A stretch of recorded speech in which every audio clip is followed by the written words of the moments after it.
Саламатсыздар, урматтуу телекөрүүчүлөр. Саясий жана социалдык маселелерди чагылдырган күндүн темасы назарыңыздарда. Студияда мен Темирлан Сейитбек уулу. Биз бүгүн талкуулай турган темабыз кыргыз айымынын жүзү. Кыргыз айымдарынын тең укуктуулугу болуп эсептелинет. Мисалы 1920-жылы америкалык айымдар эң алгачкы жолу шайлоого катышкан. Ал эми Сауд Арабиясынын айымдары 2015-жылы гана шайлоого катышууга мүмкүнчүлүк алган.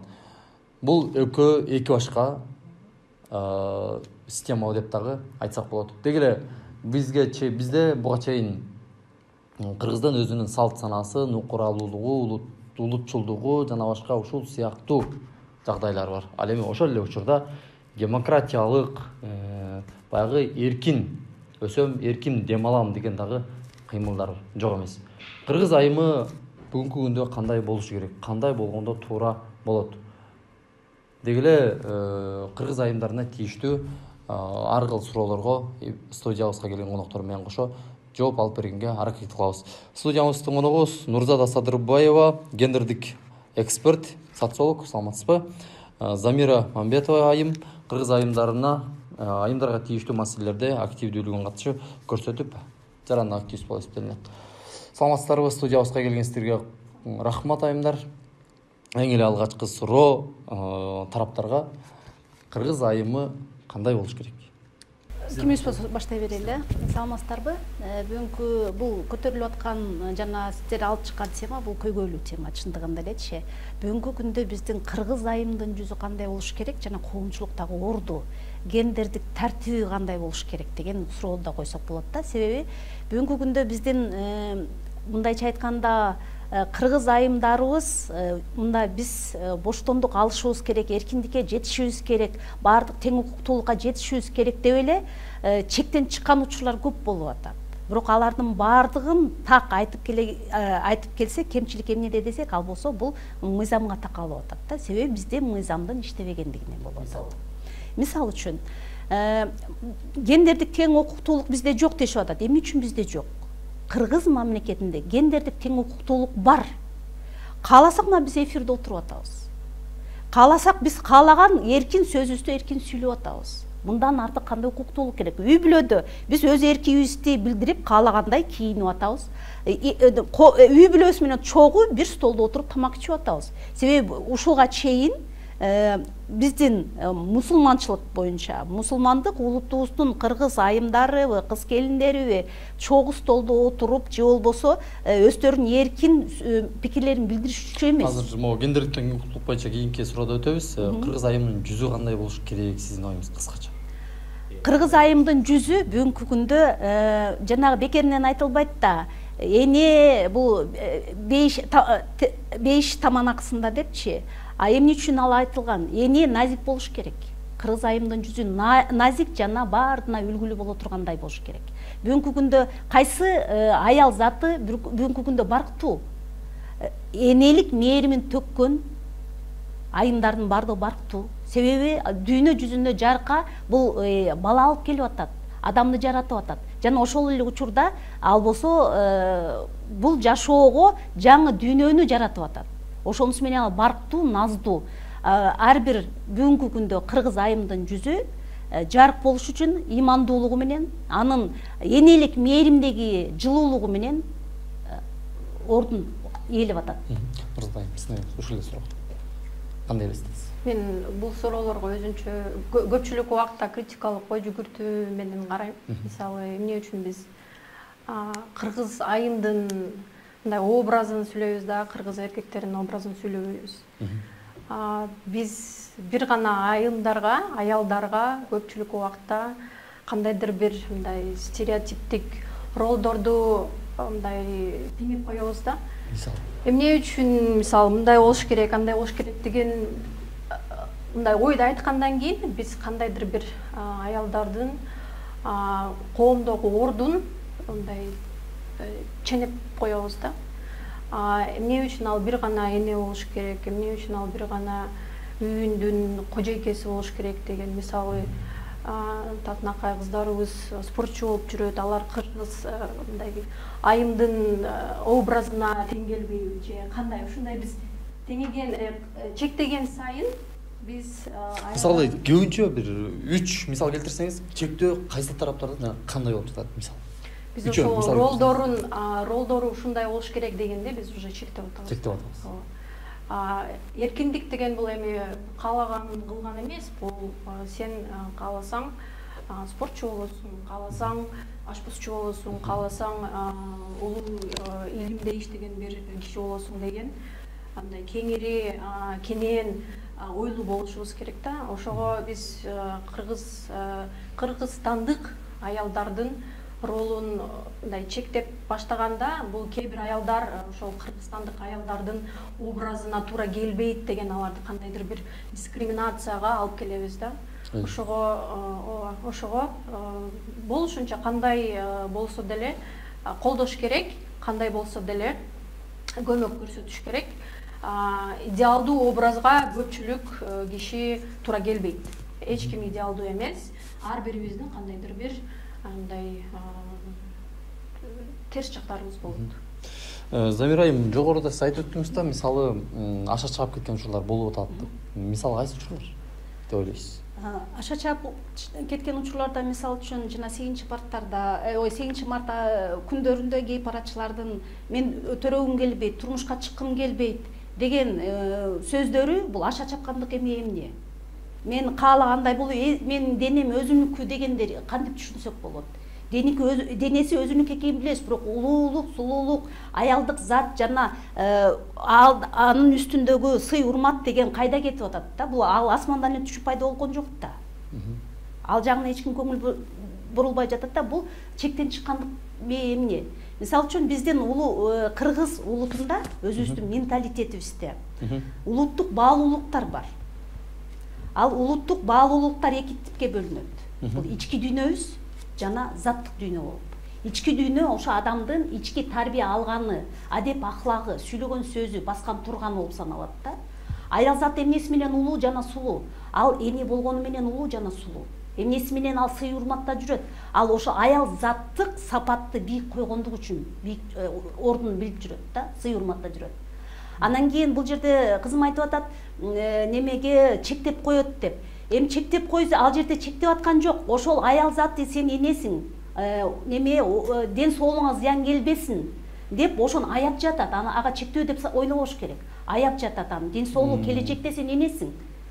Зыян болуп калат. Себеби ал эне түшүп атат. 9 ай көтөрүп бала төрүп атат. Жарык дүйнөгө адам жаратып атат. Ал жөн эле асмандан түшүп калбайт да, кандай кыйынчылыктан өтөт.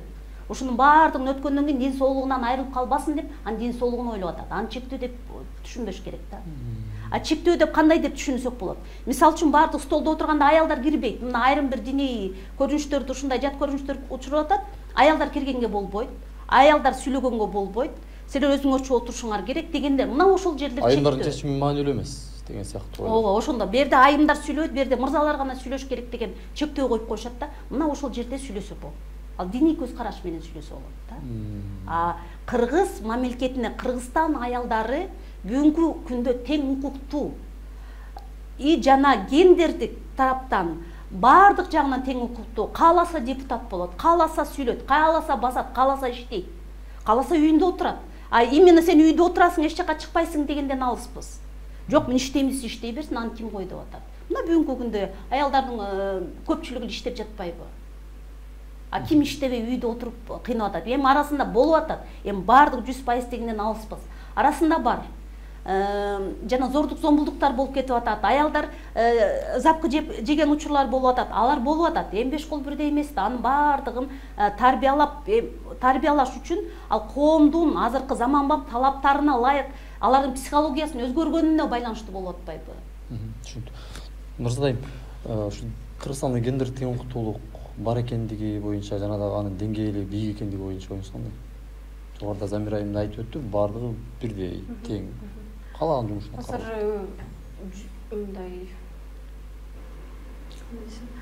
азыр мына жер жүзү боюнча бир өлкөдө да гендердик теңдик турукташа элек. Бир өлкөдө дагы андай нерсе боло элек. Анткени мисалы ар бир мамлекеттин мындай парламентин карап көрсөк, аялдардын пайызы катышкан парламенттерде катышкан аялдардын пайызы аз. Көпчүлүк мисалы директор, ген директор болгон учурларды деле карасак, аялдардын катышканы аз, да. Ошондон эле улам биз ушундай натыйжа келтирип койсок болот. Азыр эч бир өлкөдө эң өнүккөн Германия болобу, Швеция болобу. Сен баягы салыштырмалуу дегеним, мисалы өткөн биздеги шайлоодо дагы айымдарга атайын ошо орундарда квота да бар берилди. Акыркы жылдары ошо айымдарга болгон аяр мамиле боюнча ар кандай иш-чаралар да абдан көп өткөрүлүп жатат. Социалдык тармактарда массалык маалымат каражаттарда көп иш-чараларды өткөрүп түшүндүрүү иштерин жүргүзүп жатышат. Квоталар боюнча салыштырмалуу дегеним го, баардык жерде 100% эч качан иш болбойт. Чын бирок салыштырмалуу кандай? Ошону айтып жатпаймынбы? Мисалы квоталар болбосо, балким жогорку кеңеште азыр бир дагы аял иштебейт болмок. Анын далили десем болот да. Мисалы бир мандаттуу шайлоодон канча аял киши орун алды. Көпчүлүк аялдар жетиштүү добуш албай эле калып кетти, туурабы? Ошол деле мисалы биздин колунда аялдарга карата кандайдыр бир андай терс ойлор, терс мындай стереотиптер бар экенин билсек болот да. Анткени көпчүлүк убакта аял сенин ордуң үйдө, сен мындай кандайдыр бир иш-чараларга катыша албайсың деген стереотип ойлор бар. Ошонун натыйжасында азыр деле биз көрүп жатабыз. Көпчүлүк мисалы биздин өкмөттө деле ката болбосо бир эле аял министр бар да. Калгандары бүт баары эркек. Бул деле ошол биздин гендердик теңсиздик бар экенин көрсөтүп жатат да. Мисалы жана жогоруда айтып өттүк да, ошо 8 март күндөрү ар кандай иш-чаралар өтө мындай көзгө жат көрүнүштөр болуп кетип атат деп айтып өттүңүз да. Анан ошондо дагы мындай феминизм деген акыркы учурларда сөз Кыргызстанда орун алды. Акыркы учурларда. Бирок бул феминизмди жакшылап биз карап окуп көрсөк, бул баардык чөйрөдөгү аялдардын эркектер менен тең укуктуулугу жана дагы алардын өзүнүн эрки менен иш алып баруусу делинип жатат да. Анан ошол феминизмди атын булгап аткан жокпузбу? Ошол сыяктуу бир иш-чараларды мындай чын айтканда көзгө жат болуп жеткен иш-чараларды уюштуруу менен феминизм деген атты булгап алган жокпузбу? Ал бул жөнөкөй эле бир мисалы аялдардын эркектер менен ар кандай чөйрөдө тең укуктуулугу деген эле түшүндүрмөнү түшүндүрөт да. Мисалы сөзсүз түрдө андай иш-чаралар өткөрүү эмес. Ооба. Жалпы туура, бул сурооңузга туура суроо берилди. Бул жерде эми адам баласы беш кол бирдей эмес да.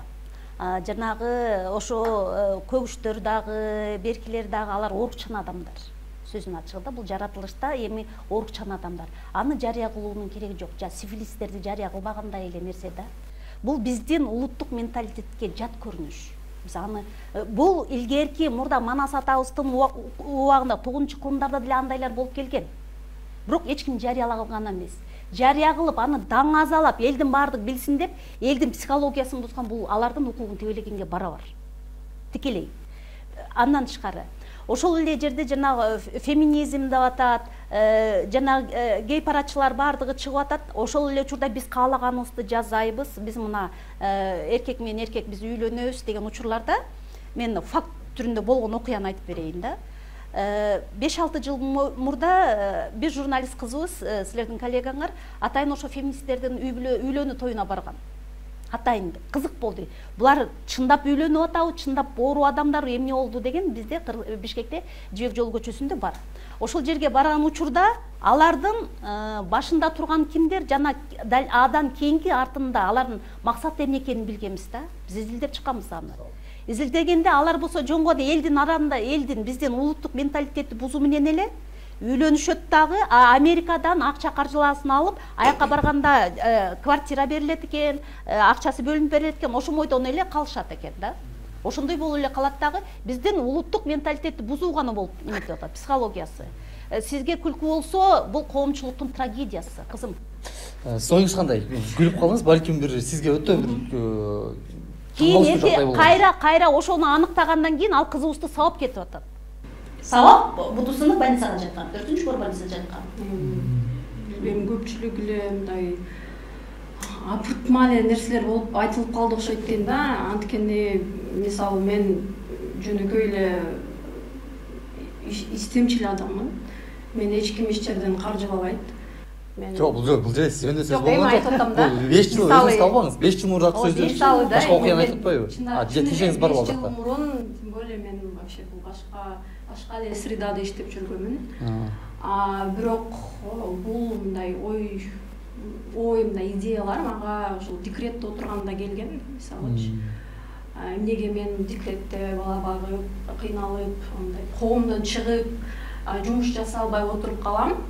Мисалы менин жолдошум ал кадимкидей иштейт, эч жери ооруган жок, эч жери тыртык болгон жок деген ойлордон баштап, анан кийин менде ушул аялдар тең укуктуу эмес экен деген ойлор пайда болгон да. Бул мага бирөө келип сени каржылайбыз, давай сен ушуну айт деген эмес бул. Ичимен мындай чын дилимден чыккан бул ушундай ойлор да. Кандайдыр бир ар бир аялдын ушул үйдө бала карап, багып, үйдө багып, мындай кандайдыр бирөөдөн рахмат укпаган ойлордон пайда болгон нерсе да, бул өзүнчөлүк бир травма да десем болот. Анан эми 5 жыл мурун эмне болгонун азыр мен айта албайм, билбейм деле, анан мага күлкүлүү болуп атат. Анткени каржылайт дегенде эле күлкүм келет да, анткени мени эч ким каржылаган жок. Мага окшогон кыздар, аялдар толтурат да, мен тааныган аялдарды. Мисалы биз сизди ушул гендерлик маселелер боюнча эксперт катары, анан социолог катары эле билебиз. Башка жагын өзүңүз айтып жатасыз да. Эми мен айтып атам да, мен ошол социолог болуп изилдегеним деле мындай максаты ошол нерселерди мындай тереңирээк түшүнөйүн деген максатта окудум да. Социология 2 жыл магистратурада окудум. Аялдар менен көп иштештим, мисалы зомбулуктан жабыр тарткан аялдар менен көп иштештим. Ошол убакта мисалы зомбулуктан жабыр тартып, анан кокустан күйөөсүн сабап өлтүрүп алгандарды жактап жүрдүк да, жактоочулар мененчи. Анан көпчүлүк убакта ал аялдардан үй бүлөсү баш тартат, балдарын эч ким карабайт, алар түрмөдө отурганда баары эч ким жардам бербейт. Биз аларга жана тамак ашын бүт алып барып, могу жерде Степное деген айылда колония бар. Ошол жерге барып жардам бергенбиз да. Ошого алардын бүт үй бүлөсү сен эркекти өлтүрдүң, сен күйөөңдү өлтүрдүң, сен мыкаачысың, сен адам өлтүргүчүсүң деп алардын бүт баары башын тартат. Анткени 10 жыл болуп, 15 жыл болуп ал зомбулуктан кыйналып, кордук көрүп жүргөндө эч ким жардам бербейт. Бирок ал кокустан, мисалы состояние аффекта деп коет, өлтүрүп алды, анын баардыгы баш тартат да. Бул болуп келип аткан күнүмдүк жашоонун бир фактылары да. Болбош керек беле? Эмне? Оюңузча болбош антип мындай мисалы өлтүрүп алса деле бул кокустан болгон нерсе. Мисалы күнүгө бирөө сени сабаса, bir gün эмес bir gün сен дагы колуңду көтөрөм дейсиң, өзүңү коргойсуң да, жөнүндө туруп бербейсиң да, туурабы? Же туруп бере бересиң, ал сени өлтүрөт, же бул сени өлтүрөт да. Бул убакыттарда мамлекет ордуна коюш керек да, мыкаачыны түрмөгө отургузуш керек, жабыркаган аялга психологиялык жардам, финансылык жардам. Тагыра сиздин оюңузча эми ошол мен сүйлөп алайын. Мына балдарын бала бакчага мындай кандайдыр бир көмөк көрсөтүш керек. Көпчүлүк аялдар көмөк көрбөйт, туурабы? Ошондо алар аргасыз болуп калат. Кээде өзү же өлөт, же кокустан күйөөсү өлүп калат. Ошого мисалы мамлекет жеткирбей эле ага чейин эле ошол үй бүлөнүн социалдык абалын текшерип көрүп, анан ага чара колдонуп, эгерде мүмкүн болсо экөө такыр жашай албаса, аларды ажыраштыруу мененби, же экөөнү 2 жолго коюу мененби деген ойду айтып жатсыз. Ошондой болуш керек. Идеалдуу өлкөлөрдө, өнүккөн өлкөлөрдө ошондой аял барып заявление жазганда, ал мыкаачы 2-3 жылга түрмөгө кетет, же кандайдыр бир охранный ордерлери деле иштейт да. Бизде охранный ордер деле иштебейт.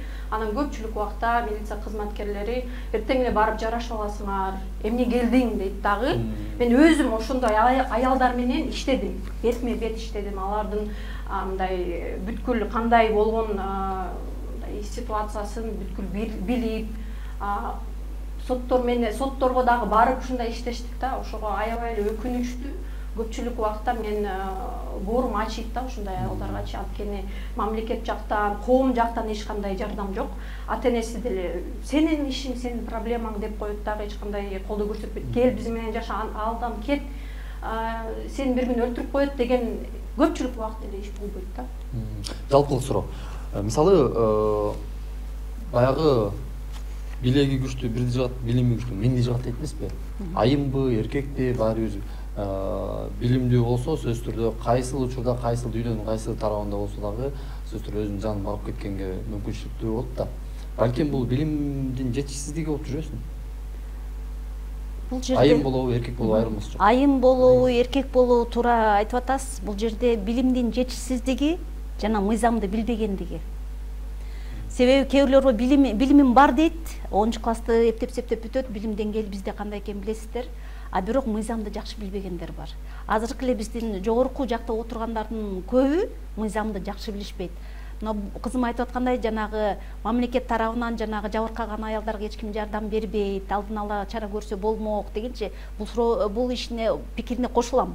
Себеби чындыгында эле биздин коомчулукта аял заты болобу, керек болсо эркектер деле сабап койгон учурлар бар. Эркектер аялдардан таяк жеген учурлар да катталган. Кандай гана болсун социалдык жашоо турмушунун так иликтеп караган, көзөмөлдөгөн соц объект бизде иштебейт. Дежур документ менен гана көңүл бурушат да. Ким кагаз жүзүндө гана. Асан үй бүлөсү ал ички иште ал тигин ура берет, өздөрү кайра жабышып алат, табышып алат, болду бүттү. Мен ошол эле учурда айтчу нерсе. Ошол эле учурда жанагы аялдын, мисалы үчүн жабыркаган аялдын билимсиздиги, билим болуп турса мыйзам билбегендигинен, ал болсо кой арыз жаз десең, кой жазбайм, анан эмне кылам деп мындай караңгылыгын көрсөтөт да. Мыйзам билбейт, себеби мыйзамда так даана көрсөтүлүп турат, мыйзам баарына бирдей экендиги. Мына ошол учурда кандай чара көрүштү билбейт алар. Аны түшүнгөн жолдошу түшүндү, басмырлоого өтөт. Ооба. Эгерде мыйзамды билсе, өзүнүн укугун билсе, ал өзүнүн укугун настаивать этет, андай кылмыштуулукка барышпайт эле да. Билсе, билишпейт, ошол себептен ушундай болот. Анан дагы гендерлик тең укуктуулук каралбай жатат, жана кворумда эле каралбаса деген пикириңизге аралжы айтам. Себеби мен макул эмесмин. Гендерде тең укуктуулук берип, кворум дагы берилип атат. Эгерде ошол жерде аял заты депутаттыкка барам деп атам. Мисалы үчүн Бишкек шаары республика боюнча 2425 мектеп бар. Ошонун ичинен 2000 мектепте 250 эркек директор калган, бүттүгү аял директорлор. Бала бакчалардын бүттүгүнкү аял директорлор, эркек директорлор жок. Бардык өндүрүштөктө бир эле министрде, кеп министрликте эмес, жогорку кеңештикке депутаттыкка барам десе, эгерде ушунчалык билимдүү, элдин көйгөйүн чечкен, эл алдында иштеп жүрө турган болсо, эмне үчүн эл шайлабайт? Ошончолук добуш ала албай койду. Добуш албаганына ал аял өзү күнөөлүү да. Причем тут неме кворум же болбосо немелер квота. Бизде баягы эмнечи, бизде бир кесиптер бар да. Мисалы, мугалим, медайым, жана башка. Айымдарга гана жүздүү, айымдарга ал жака эркек балдарга дагы тапшырганга мындай чын айтканда өздөрү ыңгайсыз болот да. Ушуну кантип жөнгө салсак болот? Буну жөнгө салыш үчүн мондайда бир кезде мен өзүм башыман өткөнүн айтып берейин. Мен жаңы окууну бүтүп, 86-жылы бүтүп, мен Ташкентке окууга атайын металлургияга тапшыргым келди да. Ошол жакка тапшырсам, бияктан центральный вуз аркылуу тапшырайын дегенде, мага уруксат бербей коюшту. Мен өттүм, кызыл диплом менен келгем, союз мезгилинде. Келгенде кабыл албай койду. Мен өттүм, өткөндөн кийин беседага алып барып туруп, мени уговаривать этишти, көндүрүштү. Сиз тапшырбай эле коюңуз андай мындай. Эмне үчүн тапшырбай? Мен иштешим керек. Мен именно ушуну жактырып атам дедим да. Эмне үчүн мен түшүнгөн эмесмин да. Көрсө ошол ал окуу менин ден соолугума эртеңки күндү эне боло тургандык, ден соолугума зыян экен. Уулуу нерселер көп алат экен да. Ошондуктан алар бул жак аял затына тиешелүү жок деп бөлүнгөн. Бул жерде именно бул гендердик бөлүүгө жатпайт. Бул жерде аял заты эртеңки күнү сен энесиң деп ошонун ден соолугун ойлоп, ошого жараша бөлүнүп атат. Эркектерди не жалко да? Эркектерден алар физически жалко эмес, алар деле жалко. Бар, оорчан болуп калган эркектерибиз деле бар. Алар аял затынын тирөөчү. Мындайча айтканда боз үйдүн түндүгү алар. Алар болсо бардык нерсени көтөрө турган, себеби алардын организми ошого машыккан. Талыкпай алар даярдашат. Мисалы үчүн жана спортто жүргөн айымдарды алалы. Мейли бүгүнкү күндө спортто жүрөт, Айсулуу кызыбыз неме желегибизди желбиретип атат. Мейли болот. Бул гендер тең укуктуулук эмне, бирок эртеңки күнү ден соолугуна келгенде, мисалы үчүн операда бийлеп жүргөн кыздар төрөй албай калышат, эне болуша албай калышат. Себеби дайыма алар диетада жүргөндөр. Мына ошо бар статистика бар. Ошон үчүн алар дайыма диетада жүрүш керек. Бир неме режимде жүрүш керек. Дайыма өздөрү машыгуу пресс кармап жүрүш керек. Мына ошо анын баардыгы эртеңки күнү эне болгонго зыян. Ошон үчүн аларга бул неме тилбейт да, чегерилген возраст белгилеп. Эне болгусу келет. Эмне үчүн болгусу келбейт? Канча эмне үчүн болгусу келбейт? Ар бир өзүнүн аял санаган. Сөзүңүзгө каралды. Кандай учурда айымдар эне болгусу келбейт? Мисалы, сиздин социологдор. Көпчүлүк факторлор бар. Мисалы, өзүнүн ата энесинен кандайдыр бир психологиялык травма алып калган учурларда, мисалы, эми бизге бул бүркүлүү, мындай чындыкка туура келбегендей болуп көрүнөт, бирок изилдөөлөр көрсөтөт. Мисалы, ата энеси жакшы карабай койгон учурларда мен балдарым ушундай кордук кылбайм деп дагы төрөй коюшу мүмкүн да. Бул эми болуп келип аткан нерсе. Азыркы убакта, мисалы, жаштар көпчүлүк убакыт эле мындай мен child free болом деген сөздөрдү угуп калсаңар болот. Ошого деле мисалы ата энесинин мындай урушкан, тутушканын көрүп деле мен үйлөнбөйм, мен же турмушка чыкпайм деши деле мүмкүн. Ал бир психологиялык чоң травмадан келет да. Бала кезинде. Ооба. Кийинкиси физиологиялык проблемалар. Азыр көпчүлүк мындай мисалы биздин экология бузулуп келип жатканга, стресс көп болгонуна, мисалы, ден соолугу деле мындай бербеши мүмкүн да, бала болгондачы. Ал эми бул физиологиялык проблемалар. Көпчүлүк убакта ошондой травмалардан мен бала карам келбейт, мен балам ошондой болуп кордолсун дебейм деген учурлар болуп калышы мүмкүн. Бул эми ар бир эле аял эмес, бирок бирден бир чыгат да. Ошого баары эле эне болгусу келет, баары эле ошону мындай максат коет деген деле туура эмес да. Мен баягы эфирдин башындагы бир суроого кайрылып келгим келип атат. Ар кандай иш-чаралардын мындай өтүшү боюнча айрым тараптар үчүн бул нормалдуу нерседир, айрым тараптар үчүн бул ашыкча көрүнүш болуп эсептелип жатат да. Сиздин оюңуз кандай? Негизи ошондой иш-чаралардын уюштурулуусу өзүнүн тартиби менен болуш керек беле? Балким ошо мен жогоруда айткандай эле феминизм деген атты булуп алган жокпу? Бизге феминизм 19-кылымдан бери келет. Бизге келген аз болду. Бизге 20-кылымдын башында келген. Бизге ошол царская Россия кулап, Октябрьская революция өтүп, андан кийин советтер биздин аялдар менен эркектер тең укуктуу болот. Биз аялдарга эркектердей эле мындай кандайдыр бир мүмкүнчүлүк беребиз, аларды да ошондой иштетебиз деген мааниде келген. Көпчүлүк биздин ошол убактагы ата бабаларыбызга аябай мындай туура эмес нерсе көрүнгөн.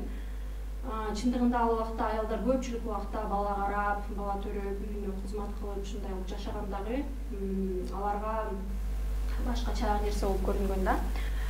Бирок эми бир жагынан бул эксплуатация болгон. Советтер Союзунун бийлиги аялдар көбүрөөк иштесин деп, үйүндө дагы кызмат кылып, бала дагы төрөп, талаада дагы иштетип аябай кыйнашкан да. Аны эми биз бара-бара түшүнүп баштап атабыз. Мурун биз жакшы болгон экен, ушундай мүмкүнчүлүктөр берген экен дейбиз, бирок биздин аялдар, биздин апалар, энелер аябай эле кыйналышкан экен да. Балдарын кара албай, балдары көпчүлүк убакта чөгүп кетип, же да карандысыз калып кыйналышкан экен.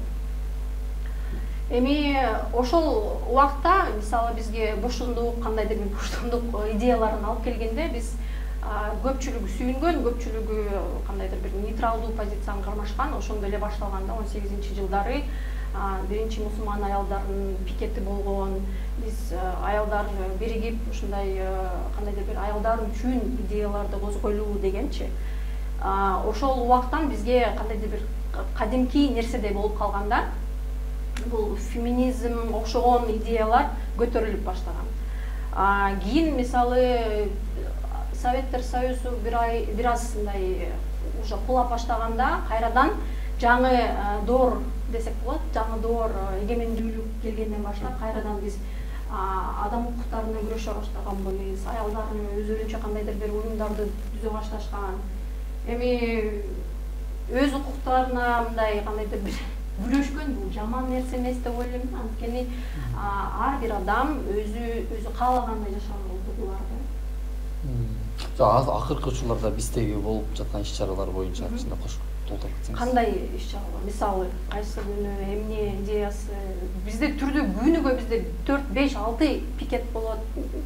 Жогоруда айтылбады, мен мисалы үйгө отуруп чай куйбайм, келин болбойм.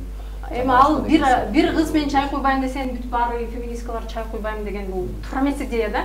Ал мисалы бир мусулман мисалы мен сигарет чегем десе, баары чегет экен, ошондой жаман экен деген ой келди. Мына маселе ошондо жатат да. Ошо баарын атын булап койгон жокпу деп атам.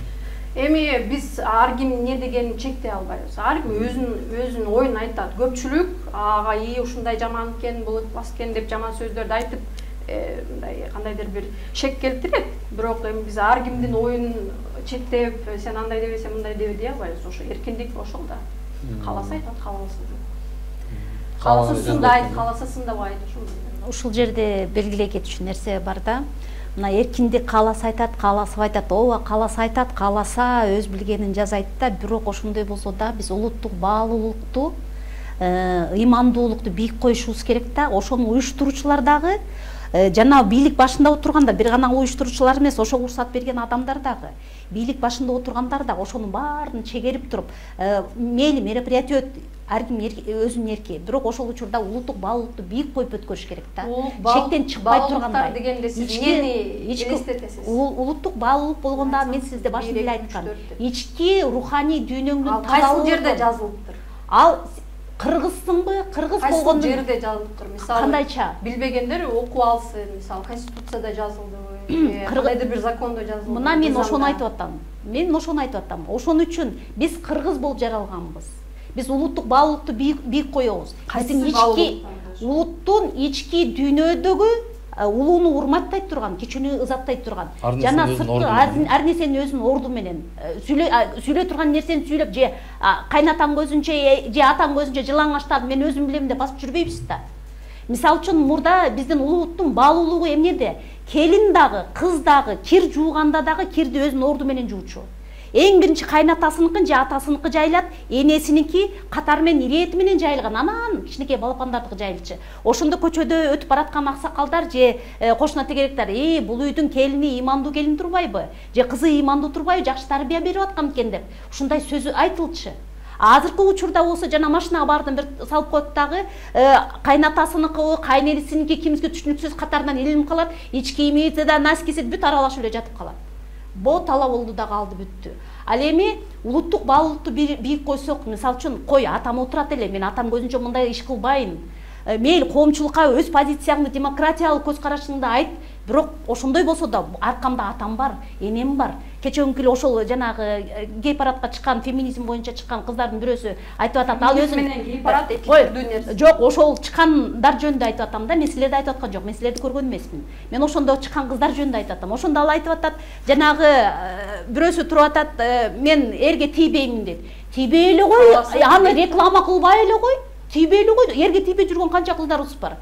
Айтпай этпей эле жүрүп атат го. Сөз түрдө реклама жок дегенде ошону реклама кылыш керекпи коомчулукка? Андай болбойт да. Биз андай иш-чараларды уюштуруубуздун максаты эмне? Ошол конкрет, ошонун конкреттүү максаты эмне болуп атат? Кайсы иш-чараны? Ошол жогоруда Замира айым айтып аткандай, эрге тийбейм, чай куйбайм деп аткан. Эрге тийбейм, чай куйбайм деген качан болгон? 2018 жылкы. Туурабы? Мындай максаты эмне? Жок, ошол мисалы учурунда биз сураганда, кечир кызым.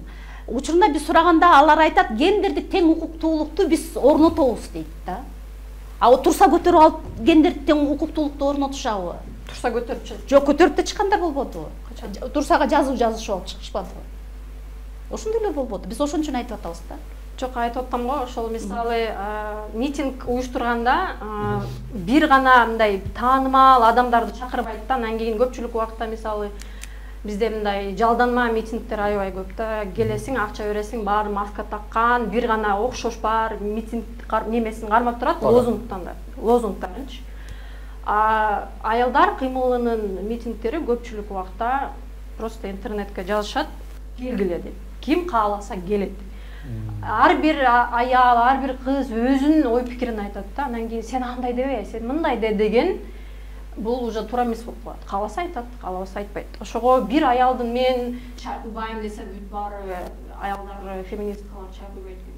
Көпчүлүк феминисткалар кадимкидей эле могу эжеге окшогон эле аялдар.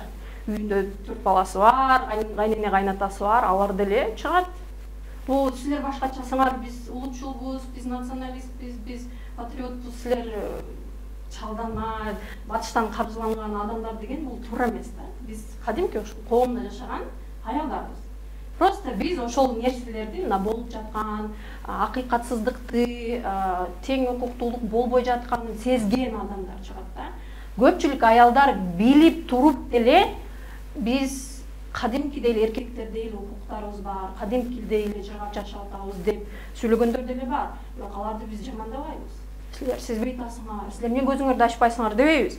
Ар бир аял бир убакыт келет, өзү сезе баштайт да. Мен ушунча жыл мисалы үй бүлөмө убакыт коротуп, акырында балам үйлөндү, кызым кетти, күйөөм мисалы вообще ойнош таап алды, мен өзүм калдым деген убактарда ошондо ал сезе баштайт. Мен ким үчүн жашадым дегенчи. Ошого аялдар биринчи орунда өзүн дагы ойлош керек да. Мен бул дүйнөгө эмнеге келдим? Менин укуктарым барбы? Мен мындай эркин жашаганга, өзүм каалаган нерсени кылганга, мисалы максаты болгон нерсени аткарганга укугум барбы деген ойлор дагы келет да. Көпчүлүк менин деле ата-энем көпчүлүк убакта мындай традицияда салт болуп келаткандай эле кетишет. Алар сезбейт уже, аларга түшүн деп дагы айтпаймын менчи. Бирок мен түшүнгөн нерселерди силер түшүнө албайсыңар, мен силерге мындай түшүндүргөнгө дагы аракет кылбаймын. Бирок мен жасаган нерселерге тоскоолдук кылбагыла деп айтамын да. Убагы келгенде балким силер түшүнүп каласыңар. Убагы келгенде силер ушу мен жасаган нерселерди колдоп каласыңар депчи, мисалычы. Ошого көпчүлүк убакта аялдардын митингдерин силер жамансыңар мындай деген туура эмес. Ошол биз жашаган, сиздер жашаган коомдун эле кандайдыр бир мындай топтору да алчы. Мындай да сөзүн аралчы да кызым мондай болуп атат да. Алманын бутагы дам бериш үчүн өсөт. Ал алма неме жемиш бербей калгандан кийин ал жараксыз болот да, курайт, курагандан кийин отун болот, жок болот. Аял заты төрөш үчүн бул жашоого жараткан, Алла Таала бизди ошол үчүн жараткан. Эне бол депчи, бала төрө деп, из калтыр деп. Ал эми эне аял заты катары бала төрөбөгөндөн кийин, аркаңан из калтырбагандан кийин бул жашоонун рахаты эмнеде? Төрө албасак сен гендерди тең укуктуулук албагандыктабы? Мейли, эми ден соолугуна байланыштуу төрөй албай калды. Эми бул жаратылыштын эмеси атайын кылган жок да. Бирок андай болгон күндө да ал бала багыбаса болот да. Анын жүрөгүндө жылуулук, энелик мээрими бар. Жылуулук, энелик мээрими бар. Жоктур. Ушу как жок? Бывает. Эми 5 кол бирдей эмес. Мен бардыгы дегенден алыспын. Төрөй албагандар бар. Именно сен атайын төрөйдө баккысы келбейт. Ошо төрөй албагандарды сен төрөй албайт экенсиң, давай неме эрге тийбейм чык деп чыгарган болобу? Мисалы. Же болбосо угуп ал. Эми кое тур. Ошол эле төрөй албаган сөз маралчы. Ошол эле төрөй албаган неме аялды айталы, келинди айталы. Сен төрөй албайт экенсиң, мага кереги жок, эрге тийбе, менин эркиндигим бузулуп атат, мен эркиндигимде каалагандай жашашым керек деп кыйкырып чыгыш керекпи? Ошон үчүн эмес, каалаган тийет, каалаган тийбейт. Мисалы, толтура менин тааныштарым тийбегендер бар. Мага эч ким эч нерсе дебейт. Мен 10 жылдан бери турмушка чыкканмын. Что, мага эч ким эч нерсе дей албайт, дебейт деле. Наоборот, көпчүлүк убакта көмөк көрсөтүшөт. Мындай жардам керекпи, мындайбы, балаң менен кел деп, мындай наоборот бул жерде сестринство деген мындай эже сиңдүүлүк, бири-бирин колдогонго мындай аракеттерди көрсөтүшөт да. Анан кийин көпчүлүк убакта аялдар күйөөсүз калып, алар алимент төлөбөй качып кетип, ойнош менен ойноп, ушундай учурлар аябай көп. Ошондой аялдарга деле мындай кандайдыр бир поддержка кылган аялдар ошол биздин феминист аялдар да. Сен эрте алал, сен өзүң кантип жашайсың деген учурлар болбойт. Жакшы бирөө чыкса, албетте турмуш куруп ал, бактылуу бол. Эң негизгиси бул феминизмде да аялдын бактылуулугу да. Мисалы, көпчүлүк убакыт айтат, сен көпчүлүк нерсени кылбайт экенсиң, өзүң албайт экенсиң. Анткени мен кылгым келбейт. Кылгым келбеген нерсени мен кылбайм, ошого мен бактылуумун. Андан кийин бирөөлөр айтса, сен семирип кетипсиң, арыкта десе, мен чек эле кагып коем да. Анткени мен ушул турушум менен бактылуумун. Арыктагым келбейт. өзүм кандай жашоо жашагым келсе ошо менен жашайм. Ошол менен кандайдыр бир гармония, баланс болот дагы. Мен мисалы үйдө деле, мисалы үй бүлөмдө да мындай бир нерселерден кыртабып, анан кийин урушуп, мындай убакыт болбойт да. Анткени мен эркин жашаган аялмын. Өзүм каалаган ишимди жасайм. Урматымды мага урмат көрсөткөндөргө көрсөтөм. Көпчүлүк убакта ушундай да. Мисалы Нурзат айым, сиз өзүңүздөн мисал алып айтпадыңыз жаңырычы, өзүм каалагандай кылам, эч ким мага мындай тоскоолдук болбойт, болушун да каалабайм депчи. Эч кимге зыянга тийбейт депчи. Туурабы? Өзүм менен бирөөнү сындагандан дагы алысмын да. Деп жатасыз да, бирок деп сиз ошондой ойдо, ошондой жашоо образын алып барат экенсиз. Мисалычы, сизге ыңгайлуу экен, мисалы. Сиздин тегериңиздерге дагы ыңгайлуу экен бул нерсе, чынбы? Бирок ошол өзүнүн жеке жашоосундагы ойлорун, жеке жашоосундагы пикирин, нааразычылыктарын коомчулукка көтөрүп, кыйкырып айтып чыккан, туурабы? Мисалы сиз айтып чыкпайсыз, болгону өзүңүздүн жашооңузду өзүңүз чечип кетиңиз. Экинчи жана толкундун, феминизмдин немеси логосу болуп эсептелет.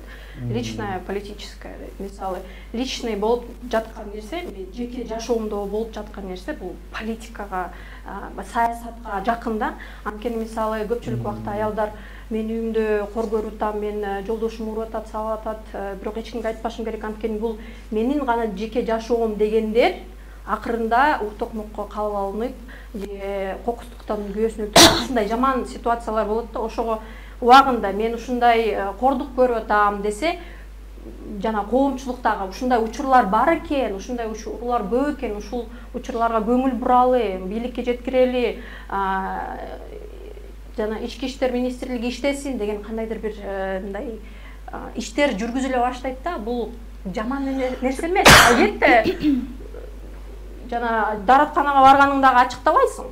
Бирок жана кордук көргөнүңү, декретте мен айтып кеткендей да, кыйналдым, бала карап кыйналдым дегендерди көпчүлүк аялдар билбейт да. Жаш кыздар турмушка чыкканда бүт баары сонун болот экен, баардыгы эле мага жылмайып карашат экен, эне болуш деле оңой экен. Мисалы мына кинолорду көрсөтүп атпайбы, жапжакшынакай или рекламада көрсөтүп атпайбы, же беттери кызыл, татынакай болуп жүрүшөт. Бирок чындыгында келгенде уктабайсың. Күнүнө түн мындай суткасына 2 саат уктаган күндөрүм болот. Балам эч ооруйт. Күйөөм албетте кумурукту кош тартып уктап жаткан болот. Эч ким жардам бербейт көпчүлүк убактачы. Анан аз келгенсип көпчүлүк келиндер ата-энеси менен жашагандар, аларга жардам бериш керек, сый-урматын көрсөтүш керек, туурабы? Аябай эле кыйын да. Ал нерсени билбеген кыздар көпчүлүк мындай убактарда күйөөсү менен урушуп, анан кийин ажырашууларга барат. Бул системалык нерсе. Бул феминисткалар мынтип чыкты деген эмес. Ар бир лозунгдун артында бир чоң көйгөй бар. Аны тереңирээк изилдеп, окуп, эмнеге ушундай чыгып атышат деген мындай ойлор дагы болуш керек да. Мисалы, декрет бул кыйын. Декреттен няня керекпи же жок дегендей үй бүлөсү жардам бериш керек деген идея болуш керек да. Анткени декреттен кийин көпчүлүк аялдар постродовая депрессия деген бар. Төрөгөндөн кийин бүт нерсе караңгылашып, көзүнө эч нерсе көрүнбөй, эч нерсе кызыктырбай калып, аял жөн эле бир гана өлгүсү келип калат да. Анан кийин биз ошол учурларда байкуш дейбиз. Бирок ошол нерсени алдын ала аны куткарып калса болмок да. Анткени анын үй бүлөсү ал менен эмне болуп аткан иши жок болот да. Анан бул көйгөйлөр мисалы биздин коомчулукта мындай көтөрүлбөйт дагы. Ал сенин жеке ишиң. Сен бул үйүңдө болуп аткан нерсе бизге айтпа дегенде ошо боюнча калып кетет да. Ал аял эртеси эмне кылат, балдар эмне болот, биз ал учурларды билбей калабыз. Ошого ачык айтыш керек. Көпчүлүк нерсени ачык эле айта берген ал уят эмес. Ар кимде болуп аткан, менде дагы ушундай ситуация болуп атат экен, бул норма экен деп түшүнүк пайда болгондо, ошондо биз бири-бирибизге жардам бере баштайбыз. Коомчулуктагы мындай кандайдыр бири-бирине жардам берген, айкөл ушундай коомчулук болобуз да. Анан кийин бири-бирибиз эмне болуп атабыз, өлүп атабызбы, тирилип атабызбы, ишибиз жок болсо анда биз кандай эл болобуз? Ушундай ойлор бар да. Сөзүңүзгө аралашып мен бул пикирге кошулбайм. Баланы чоңойтуу бул чоң рахат. Бул түйшүк эмес. Түйшүктүү жумуш ооба, бирок ошондой болсо да чыныгы эне үчүн бул чоң рахат, чоң бакыт. Баланын күлгөнү, ар бир кадамы минут сайын чоңойгону бул чоң бакыт, бул өзүнчө мындай сөз менен жеткизе албайсың. Буну трагедия катары кабыл албаш керек. Эгерде мен дагы айтамын, улуттук менталитетти, улуттук баалуулукту сактасак, чоң эне деген бар, үйдө жолдошуң бар, үйдө дагы адамдар бар да. Азыркы биздин келиндер болсо, жок, мен өзүм эле жашашым керек дейт да, үйгө эч кимди жолоттурбай коет. Болбосо жана кайын сиңди дегендер бар, карап беришет. Чарчаса, чарчадым десе, карабайм өзүң кара, эмне үчүн карабасачы деп мындай негативдүү, негативдүү немени токтотуш керек да. Карабаса, ошол жерде эне болуп аткандан кийин бир 5 мүнөт карай кой. Баласы ыйлак болсочу, ичи оорукчан болсочу. Эми күнүгө эле ошол деле рахатпы, 2 саат күнүнө 2 саат. Ошондой болсо да баланы жарыкка келтирүү бул чоң. Ал эми ал башка нерсе, аны менен мындай каршы эмесмин. Ыйлап, ден соолугунан кыйналып атса, атай медициналык болбор бар. Ал эми силер жанагы минтип жардам бериш керек, жана сөз түрдө кыйкырбайынча алар сүйлөбөйт дегендер, булар эч кандай бул караңгылык. Ошончолук ал эмне үчүн укугу тебеленип аткандан мыйзам билбейт, мыйзамды үйрөнүш керек.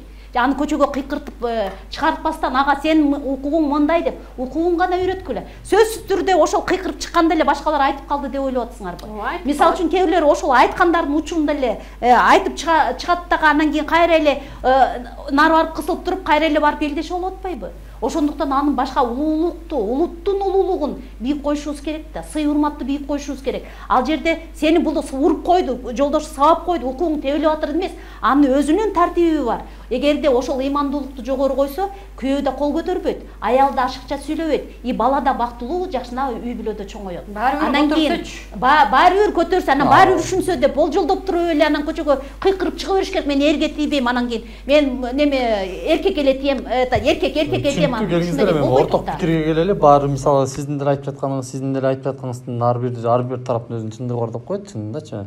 Анан баары тең эле эки тарап тең эле биригип келип, баягы айымдын бактылуулугу жөнүндө сөз болот. Бирок кантип деген нерседен талашып атпайбызбы? Бирок кантип деген. Мисалы сиз бир бөлөк багытта айтып жатасыз, сиз бөлөк багытта айтып жатасыз. Бирок айланып келип туруп аялдын бактылуулугу жөнүндө сөз болот, туурабы? Чынында. Урматтуу телекөрүүчүлөр, жогоруда биз аялдардын тең укуктуулугу боюнча, феминизм боюнча кененирээк суроолорго жооп алганга аракет кылдык. Кандай да болсо, айымдар сөз түрдө бактылуу болуш керек. Бактылуу айым бактылуу коомду тарбиялайт дейт. Аман туруңуздар.